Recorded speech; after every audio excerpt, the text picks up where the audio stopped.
मतदारसंघामध्ये गेल्या काही दिवसांमध्ये ज्या पद्धतीचं राजकारण बघायला मिळत आहे, ज्या पद्धतीच्या सीट्स निवडून आल्या आणि त्या सीट्स खरं तर ज्या पडलेल्या आहेत त्याच्यात एकमेकांना कुठेतरी आता आरोप प्रत्यारोपाला सामोरं जावं लागतंय. महायुतीमध्येच ही ठिणगी पडलेली बघायला मिळते.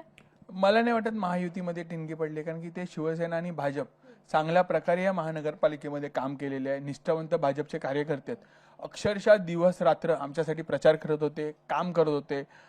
पण कुठेतरी एखादी जी काही टोळी, मी गेल्या काल देखील याबद्दल, ही जी टोळी होती जी लोकसभेला देखील सीट पाडण्यामध्ये कारणीभूत होती, आज विधानसभेला देखील तेच झालं आणि महापालिकेच्या निवडणुकीमध्ये देखील तेच झालं.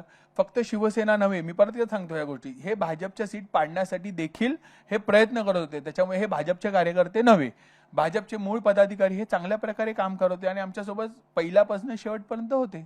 भाजपच्या महिला कार्यकर्त्या जसं अक्षता तेंडुलकर यांनी स्पष्टच उल्लेख केलेला आहे की शिंदे गटाच्या खास करून पदाधिकाऱ्यांसंदर्भात यात तक्रारी दाखल करणार आहेत. का अशा तक्रारी दाखल? कारण त्या तर भाजपच्या पदाधिकारी आहेत. मला असं वाटतं त्यांना सर्वात जास्त मिरची झोंबलेली होती ती गोष्टी. त्या चॅटमध्ये सर्वात वरती अक्षता मॅडम म्हणून काहीतरी नाव होतं. मला असं वाटतं त्यांनी स्वतः ही तक्रार नोंदवावी.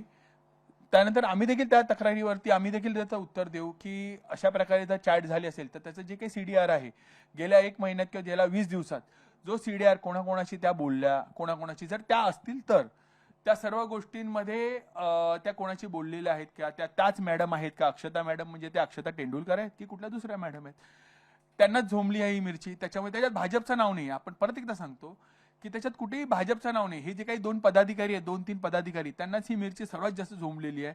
बाकी भारतीय जनता पक्षाचे जे काही पदाधिकारी आहेत त्यांनी आम्हाला ह्या चॅट्स आणलेल्या आहेत की त्यांच्या ग्रुपवरती ह्या चॅट्स होत्या आणि ह्या गोष्टीचा आम्ही देखील सायबर क्राईमकडे किंवा सायबर सेलकडे आम्ही मागणी करू की त्यांची जी काही 20 दिवसाची चॅट्स असून दे, चॅट हिस्ट्री काढा. त्याच्यावरती शेवटची जी काही लाईन आहे की व्हॉट्सअपवरती बोलूया, ह्याच्यावरती चॅटिंगवरती सेफ नाही आहे, या गोष्टी, तो जो कोण पहिलं जे त्या व्यक्तीचं नाव आहे त्या व्यक्तीची चॅट हिस्ट्री काढायला पाहिजे, तो कोणाकोणाशी बोलला पाहिजे.